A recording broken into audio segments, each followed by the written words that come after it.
दोस्तों नमस्कार, ये है मार्गदर्शन फॉर सिविल सर्विसेज। मैं अनुराग चौधरी।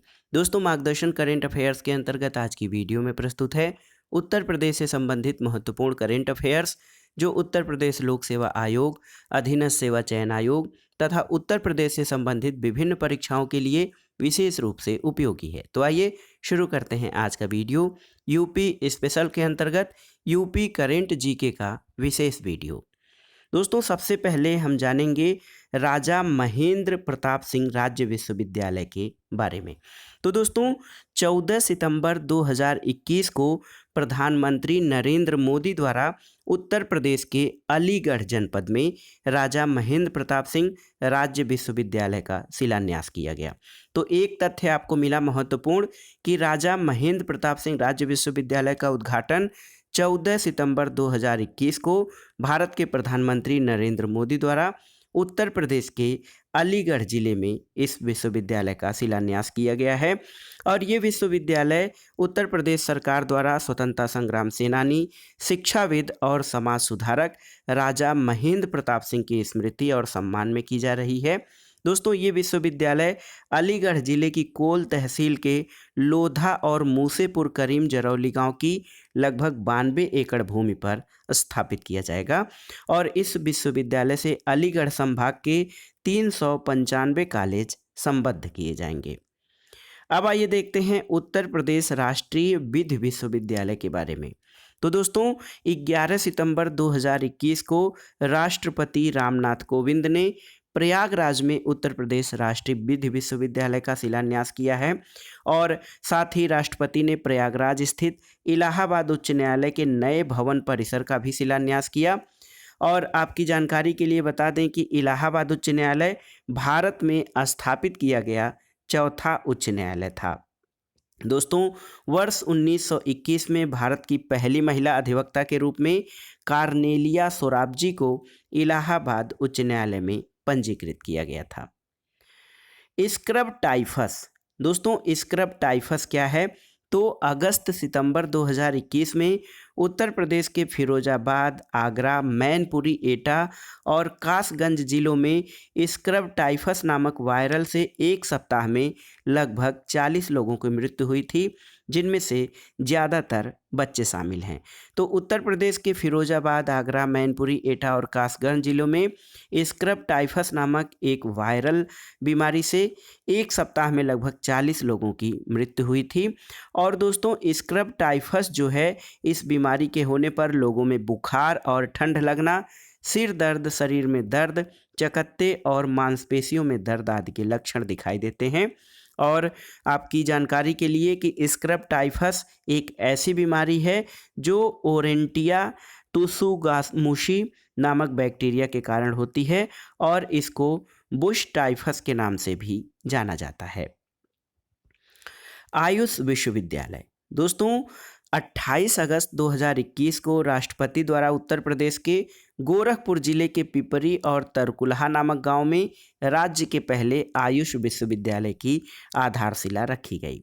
तो राज्य का पहला आयुष विश्वविद्यालय गोरखपुर जिले के पिपरी और तरकुलहा गांव में स्थापित किया जा रहा है और राष्ट्रपति द्वारा इसकी आधारशिला रखी गई है। दोस्तों इस विश्वविद्यालय का नाम महायोगी गुरु गोरखनाथ के नाम पर महायोगी गुरु गोरखनाथ आयुष विश्वविद्यालय रखा गया है। और यह विश्वविद्यालय आयुर्वेद, योग, यूनानी, होम्योपैथ और सिद्ध के विभिन्न महाविद्यालयों के सत्र, पाठ्यक्रम, परीक्षा और परिणाम के नियमन और इन चिकित्सा पद्धतियों का लाभ सामान्य व्यक्तियों तक सुलभ कराने का कार्य करेगा। 27 अगस्त 2021 को राष्ट्रपति लखनऊ स्थित संजय गांधी स्नातकोत्तर चिकित्सा विज्ञान संस्थान के 26वें दीक्षांत समारोह में शामिल हुए। और 29 अगस्त 2021 को राष्ट्रपति श्री रामनाथ कोविंद ने अयोध्या में रामायण सम्मेलन का भी उद्घाटन किया। अब आइए देखते हैं दोस्तों काकोरी कांड या काकोरी ट्रेन एक्शन के बारे में।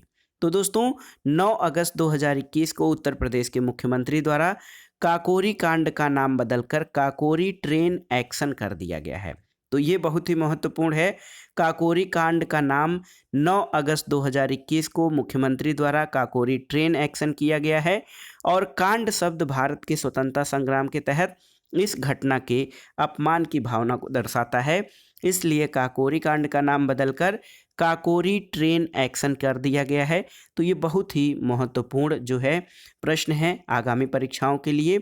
दोस्तों 9 अगस्त 2021 को उत्तर प्रदेश सरकार द्वारा चौरी चौरा महोत्सव कार्यक्रम के तहत काकोरी ट्रेन एक्शन की वर्षगांठ मनाई गई और काकोरी कांड 9 अगस्त 1925 को काकोरी में हुई थी।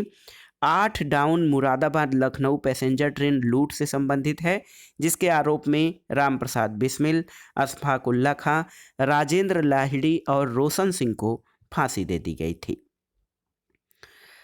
अगला देखिए दोस्तों, अगला जो न्यूज़ है परीक्षाओं की दृष्टि से महत्वपूर्ण, उत्तर प्रदेश सरकार द्वारा कुश्ती को गोद लेने की घोषणा।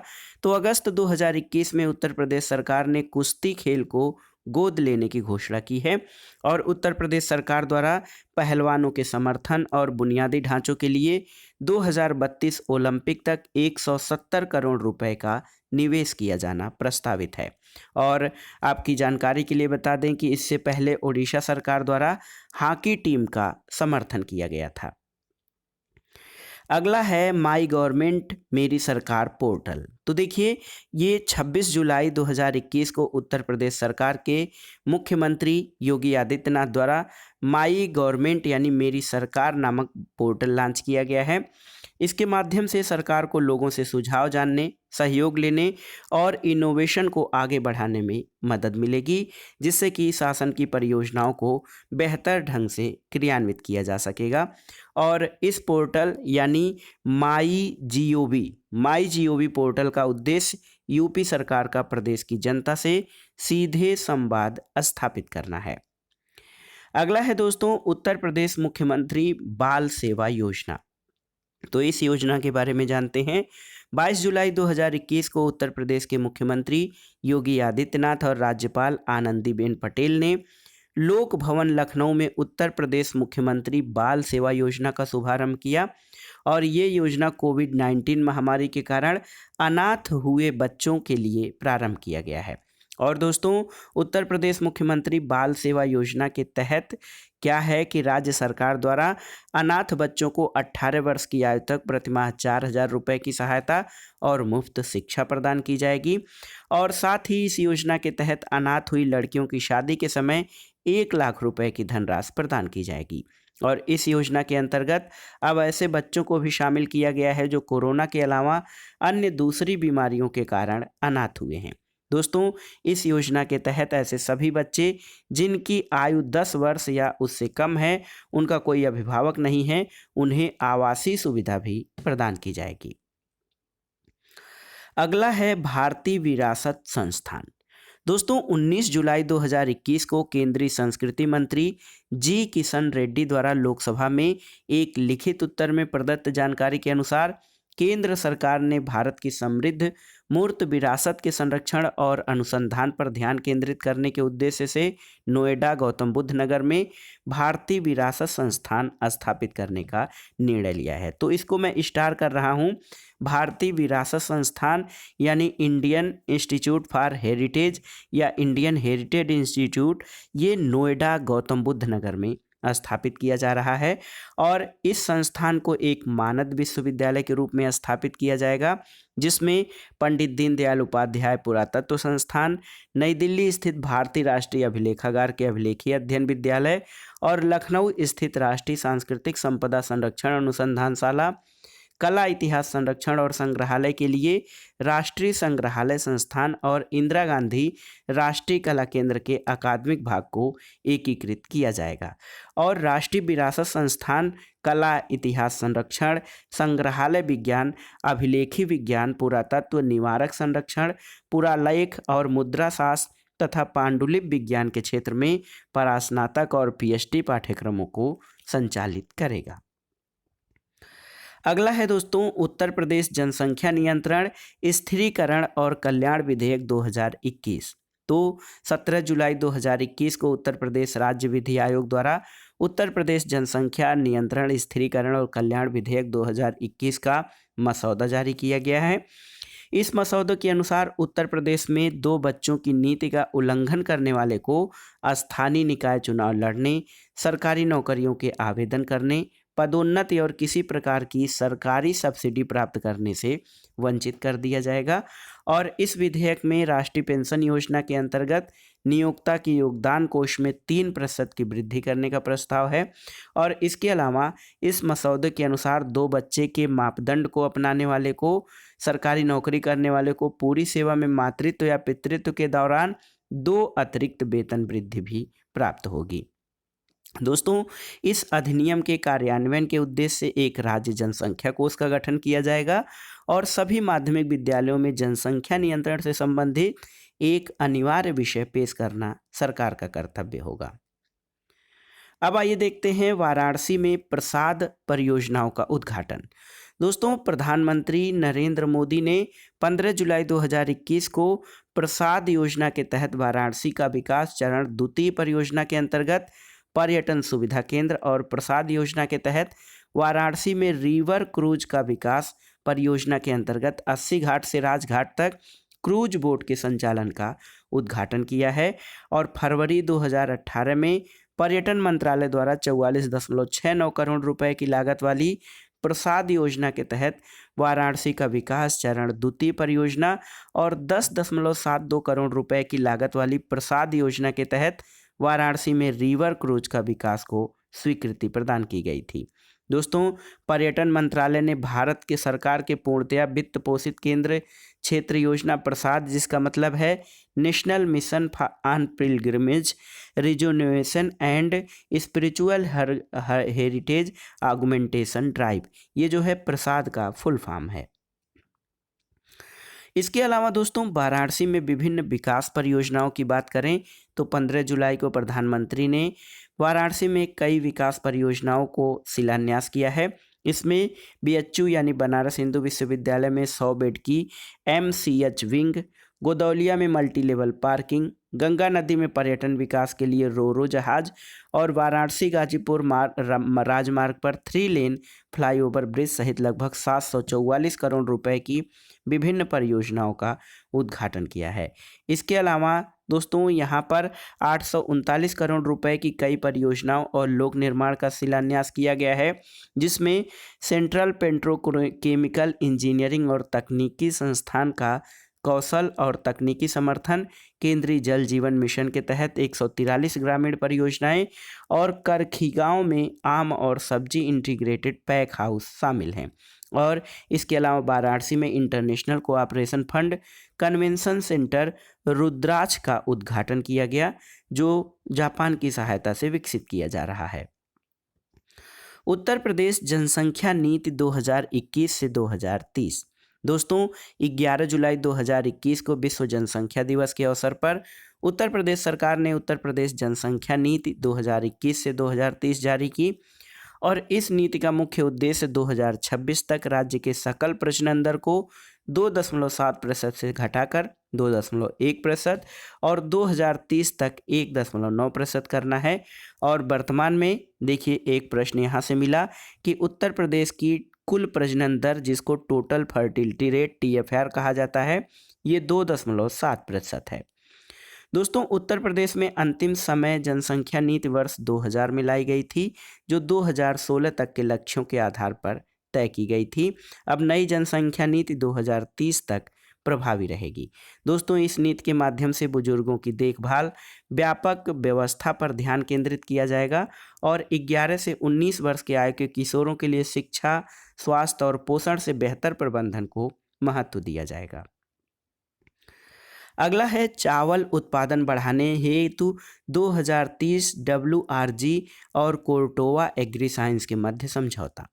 दोस्तों, उत्तर प्रदेश में सतत चावल उत्पादन को प्रोत्साहन देने के लिए वैश्विक कृषि कंपनी कोर्टेवा एग्री साइंस और विश्व बैंक समूह के 2030 जल संसाधन समूह ने एक 3 वर्षीय परियोजना पर हस्ताक्षर किए गए हैं और इस परियोजना का नाम उत्तर प्रदेश में चावल उत्पादन हेतु भूदृश्य की स्थिरता का संवर्धन है। और इस परियोजना की परिकल्पना चावल की खेती के लिए डायरेक्ट सीडेड राइस प्रौद्योगिकी पर किसानों की क्षमता का निर्माण करने के लिए किया गया है और कोर्टेवा द्वारा डीएसआर के लिए प्रौद्योगिकी और ज्ञान भागीदार के रूप में परियोजना का सह नेतृत्व किया जाएगा। और इस परियोजना के अंतर्गत उत्तर प्रदेश में 40,000 एकड़ भूमि पर धान की खेती की परंपरागत रोपण पद्धति को डीएसआर प्रौद्योगिकी में प्रतिस्थापित किया जाएगा और इसके माध्यम से कोर्टेवा प्रदेश के किसानों की संकर बीज, मशीनीकृत बुआई, मृदा परीक्षण और खरपतवार और कीट प्रबंधन में सहायता करेगा। अगला है दोस्तों डॉक्टर अंबेडकर सांस्कृतिक केंद्र की स्थापना। तो 25 जून 2021 को उत्तर प्रदेश मंत्रिपरिषद ने लखनऊ में डॉक्टर अंबेडकर सांस्कृतिक केंद्र की स्थापना के लिए 5,493.52 वर्ग मीटर रिक्त भूमि को संस्कृत विभाग के पक्ष में अधीन निःशुल्क आवंटित किया गया है और इसमें इस केंद्र में 750 व्यक्ति की क्षमता का प्रेक्षागृह, पुस्तकालय, शोध केंद्र, छायाचित्र दीर्घा और संग्रहालय तथा बैठकों और आख्यान के लिए बहुउद्देशीय सभागार का निर्माण किया जाएगा और इस केंद्र की स्थापना से डॉक्टर भीमराव अंबेडकर के विचारों को जन जागरण तक पहुंचाना है। अगला है दोस्तों दो तीर्थों के विकास परिषदों की स्थापना। दोस्तों 25 जून 2021 को उत्तर प्रदेश के मुख्यमंत्री योगी आदित्यनाथ की अध्यक्षता में मंत्रिपरिषद ने विंध्य धाम विकास परिषद और चित्रकूट विकास परिषद की स्थापना को मंजूरी दी है और इस परिषदों के अध्यक्ष मुख्यमंत्री और उपाध्यक्ष पर्यटन और संस्कृति मामलों के मंत्री होंगे। दोस्तों इन परिषदों का विकास यूपी ब्रज तीर्थ विकास परिषद की तर्ज पर किया जाएगा और इसके गठन से चित्रकूट और विंध्य धाम की पहचान अंतर्राष्ट्रीय स्तर पर स्थापित हो सकेगी और दोनों क्षेत्रों में पर्यटन को बढ़ावा मिलेगा। अगला है दोस्तों 120 एलएमडी क्षमता के सीवरेज ट्रीटमेंट प्लांट यानी एसटीपी और कार्य की परियोजना। तो 14 जून 2021 को उत्तर प्रदेश मंत्रिपरिषद ने गाजीउद्दीन हैदर नहर पर लखनऊ में निर्माणाधीन 120 एलएमडी क्षमता के सीवरेज ट्रीटमेंट प्लांट और इस कार्य परियोजना को वित्त पोषण अमृत योजना के अंतर्गत किए जाने के प्रस्ताव को स्वीकृति दी है और इसमें इस प्लांट से क्या होगा कि लखनऊ के एसटीपी राजाजीपुरम, राजेंद्र बाग, चार बाग, मवैया, कृष्णा नगर और सिंगर नगर जैसे 1 दर्जन से अधिक इलाकों में लाभ प्राप्त होगा। अगला है दोस्तों मृतक आश्रितों को अनुग्रह धनराशि। तो 31 मई 2021 को उत्तर प्रदेश के मुख्यमंत्री श्री योगी आदित्यनाथ की अध्यक्षता में मंत्रिपरिषद द्वारा पंचायत सामान्य निर्वाचन में चुनाव ड्यूटी में तैयार किए जाने वाले कर्मियों की कोविड-19 से मृत्यु की उपस्थिति में अनुग्रह धनराशि को 15 लाख से बढ़ाकर 30 लाख रुपए कर दिया गया है और अनुग्रह राशि की पात्रता के लिए निर्वाचन ड्यूटी की तिथि से 30 दिन के अंतर कोविड-19 की वजह से होने वाली मृत्यु को पात्र माना जाएगा। अगला है दोस्तों कानपुर और वाराणसी में पुलिस आयुक्त यानी पुलिस कमिश्नरी प्रणाली। दोस्तों 25 मार्च 2021 को उत्तर प्रदेश के मुख्यमंत्री योगी आदित्यनाथ की अध्यक्षता में मंत्रिपरिषद ने कानपुर नगर और वाराणसी नगर में पुलिस आयुक्त प्रणाली के क्रियान्वयन संबंधी प्रस्ताव को मंजूरी दी है और इस व्यवस्था से पुलिस आयुक्त को कार्यपालक मजिस्ट्रेट के अधिकार प्रदान किए गए हैं और इस अधिकार से पुलिस आयुक्त को शहरों की शांति और कानून व्यवस्था, अपराध नियंत्रण, महिला अपराध नियंत्रण और यातायात प्रबंधन आदि की समस्याओं पर त्वरित निर्णय लेने का अधिकार होगा।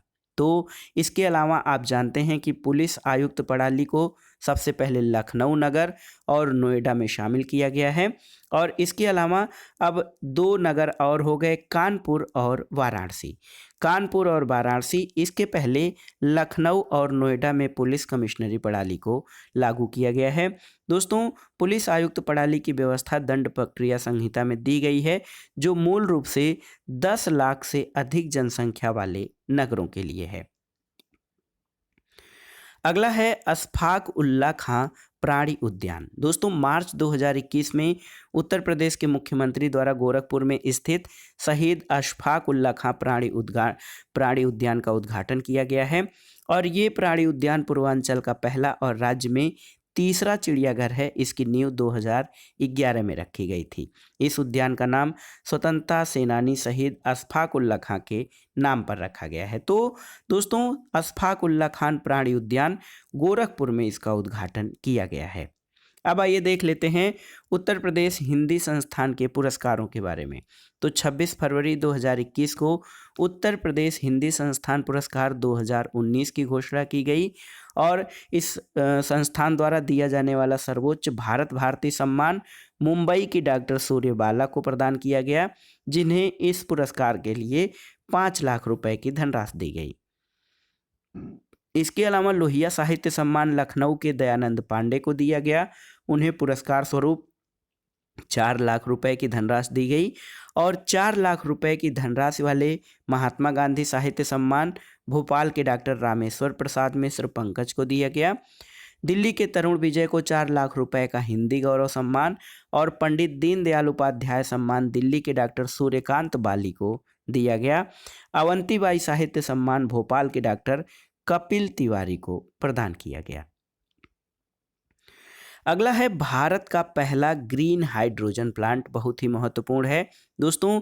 इंडियन ऑयल कॉरपोरेशन यानी आईओसी ने अपनी मथुरा रिफाइनरी में देश का पहला ग्रीन हाइड्रोजन प्लांट लगाने की घोषणा की है और इसका उद्देश्य ऊर्जा के स्वच्छ रूपों की बढ़ती मांग को पूरा करना है। दोस्तों, इस ग्रीन हाइड्रोजन प्लांट के लिए मथुरा रिफाइनरी को TTZ यानी ताज टेप्रोजियम जोन से इसकी निकटता के आधार पर चुना गया है और ग्रीन हाइड्रोजन ऐसा हाइड्रोजन है जो इलेक्ट्रोलोसिस द्वारा पानी को विभाजित करके उत्पन्न होता है और हरित हाइड्रोजन बनाने की प्रक्रिया पवन या सौर जैसे नवीकरणीय ऊर्जा स्रोतों द्वारा संचालित होती है।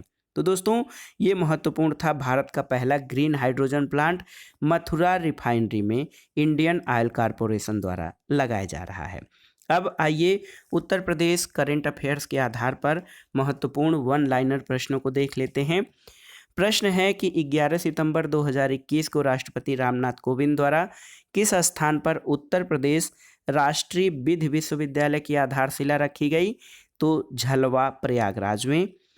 अगला प्रश्न है 7 दिसंबर 2021 को उत्तर प्रदेश की राज्यपाल और मुख्यमंत्री द्वारा किसका शुभारंभ किया गया? राष्ट्रीय पोषण माह 2021 को। और अगला प्रश्न है दोस्तों 28 अगस्त 2021 को उत्तर प्रदेश के गोरखपुर जिले में महायोगी गुरु गोरखनाथ आयुष विश्वविद्यालय की आधारशिला किसने रखी? तो भारत के राष्ट्रपति श्री रामनाथ कोविंद ने। अगला है कि अगस्त 2021 में उत्तर प्रदेश सरकार ने किस खेल को गोद लेने की घोषणा की है? तो ये खेल है हमारा पारंपरिक खेल कुश्ती। अगला प्रश्न है 26 जुलाई 2021 को उत्तर प्रदेश ने जनता से सीधा संवाद स्थापित करने के उद्देश्य से कौन सा पोर्टल लॉन्च किया है? तो ये है MyGov यानी मेरी सरकार पोर्टल।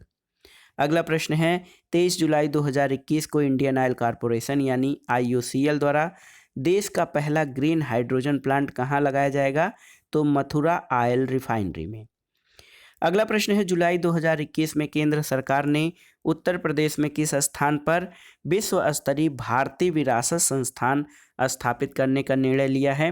तो ये स्थान है दोस्तों नोएडा गौतम बुद्ध नगर में भारतीय विरासत संस्थान स्थापित किया जाएगा। अगला प्रश्न है जुलाई 2021 में भारत की पहली पाड टैक्सी सेवा उत्तर प्रदेश में कहाँ चलाना प्रस्तावित है? तो ये Noida international airport jeer airport से फिल्म सिटी तक। अगला प्रश्न है 11 जुलाई 2021 को उत्तर प्रदेश जनसंख्या नियंत्रण विधेयक 2021 का मसौदा तैयार किया गया। इसके अनुसार कितने बच्चों का मापदंड बनाकर सरकारी सेवाओं में छूट प्रदान की जाएगी? तो ये मापदंड दोस्तों 2 बच्चों का है। अगला प्रश्न उत्तर प्रदेश जनसंख्या नीति 2021 से 2030 कब जारी की गई है? तो विश्व जनसंख्या दिवस 11 जुलाई के अवसर पर 11 जुलाई 2020 को उत्तर प्रदेश जनसंख्या नीति 2021 टू 2030 जारी की गई है। अगला प्रश्न है उत्तर प्रदेश द्वारा डॉक्टर अंबेडकर सांस्कृतिक केंद्र की स्थापना कहाँ किए जाने की स्वीकृति प्रदान की गई है? तो लखनऊ में। और अगला प्रश्न है दोस्तों 4 जून 2021 को कोविड-19 महामारी के कारण अनाथ हुए बच्चों के संरक्षण के लिए उत्तर प्रदेश सरकार द्वारा कौन सी योजना प्रारंभ की गई है? तो इस योजना का नाम है उत्तर प्रदेश मुख्यमंत्री बाल सेवा योजना। अगला प्रश्न है, जून 2021 में उत्तर प्रदेश मंत्रिपरिषद ने विंध्य धाम विकास परिषद और चित्रकूट विकास परिषद की स्थापना को मंजूरी दी है। इन विकास परिषदों का अध्यक्ष कौन होगा? तो दोस्तों इन विकास परिषदों के अध्यक्ष मुख्यमंत्री होंगे। अगला प्रश्न है, उत्तर प्रदेश सरकार द्वारा पंचायत सामान्य निर्वाचन 2021 में चुनाव ड्यूटी में तैनात किए जाने वाले कर्मियों की कोविड-19 से मृत्यु की स्थिति में अनुग्रह राशि को 15 लाख से बढ़ाकर कितना किया गया है? तो ये 30 लाख कर दिया गया है। और मार्च 2021 में उत्तर प्रदेश मंत्रिपरिषद ने किन 2 जिलों में पुलिस आयुक्त प्रणाली के क्रियान्वयन संबंधी प्रस्ताव को मंजूरी दी है? तो ये 2 जिले हैं कानपुर नगर और वाराणसी नगर। इसके पहले लखनऊ और नोएडा में दोस्तों कमिश्नरी प्रणाली लागू की जा चुकी है। अगला प्रश्न है, मुख्यमंत्री योगी आदित्यनाथ द्वारा शहीद अशफाक उल्ला खां प्राणी उद्यान का उद्घाटन कहाँ किया गया है? गोरखपुर में। और अगला प्रश्न है, उत्तर प्रदेश हिंदी संस्थान द्वारा भारत भारती सम्मान से किसे सम्मानित किया गया है? डॉक्टर सूर्यबाला, जो कि मुंबई की रहने वाली हैं। और हिंदी संस्थान द्वारा लोहिया साहित्य सम्मान किसे दिया गया है? तो लखनऊ के दयानंद पांडे को। तो दोस्तों उत्तर प्रदेश हिंदी संस्थान द्वारा जो सर्वोच्च सम्मान भारत भारती सम्मान है डॉक्टर सूर्यबाला को, जो मुंबई की हैं, और लोहिया साहित्य सम्मान दयानंद पांडे लखनऊ को प्रदान किया गया है। तो दोस्तों ये था आज का वीडियो। उत्तर प्रदेश जीके के अंतर्गत उत्तर प्रदेश करेंट अफेयर से संबंधित महत्वपूर्ण प्रश्न जो आपके आगामी परीक्षाओं के लिए बहुत ही उपयोगी तथा महत्वपूर्ण है। आप इन प्रश्नों को तैयार कर लीजिएगा। दोस्तों वीडियो आपको कैसा लगा हमें कमेंट बॉक्स में ज़रूर बताइएगा। वीडियो को लाइक करें, शेयर करें और इस चैनल मार्गदर्शन फॉर सिविल सर्विसेज को सब्सक्राइब करें। वीडियो देखने के लिए धन्यवाद दोस्तों। नमस्कार।